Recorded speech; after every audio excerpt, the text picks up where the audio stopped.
முதல் வாசகம் எஸ்றா நூலிலிருந்து வாசகம். அதிகாரம் 6.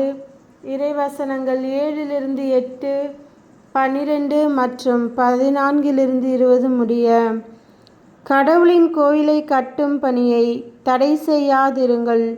யூதர்களின் ஆளுநரும் யூதர்களின் மூப்பர்களும் கடவுளின் கோவிலை அது முன்பாக இருந்த இடத்தில் மீண்டும் எழுப்பட்டும்.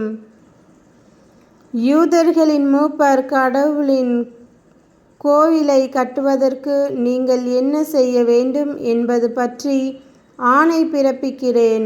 அவர்கள் வேலை தடைபடாதபடி அதற்கான முழு செலவை பேராற்றின் அக்கரை பகுதியிலிருந்து வரும் வரியாகிய அரச வருவாயினின்று கொடுக்க வேண்டும்.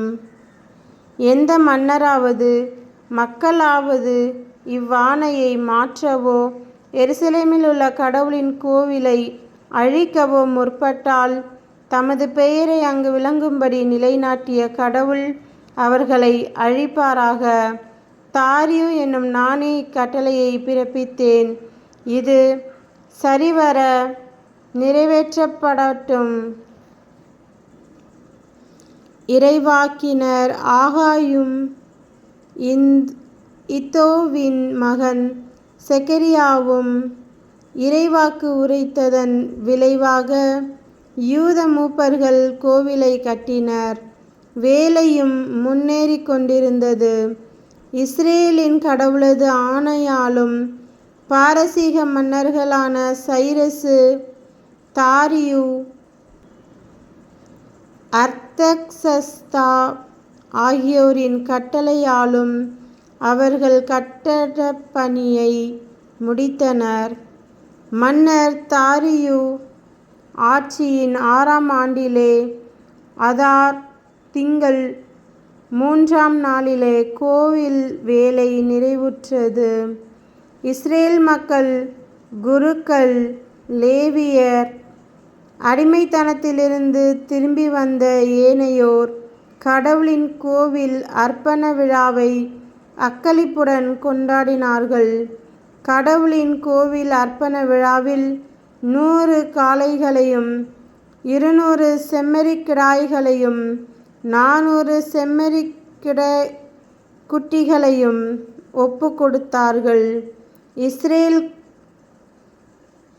குலக்கணக்கின்படி 12 வெள்ளாட்டுக் கிடாய்களை இஸ்ரேல் மக்கள் அனைவருக்கும் பாவம் போக்கும் பலியாக செலுத்தினார்கள்.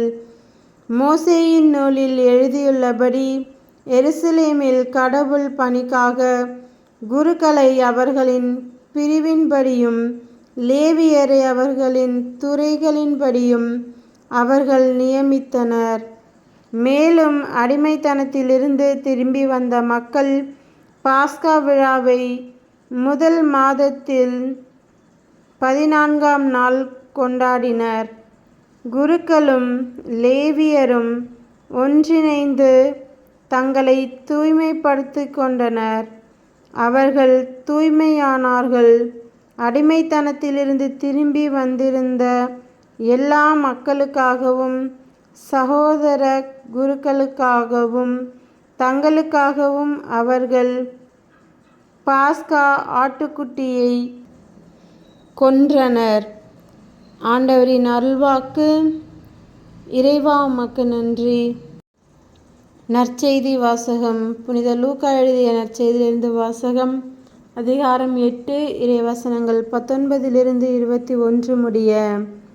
இயேசுவின் தாயும் சகோதரர்களும் அவரிடம் வந்தார்கள்.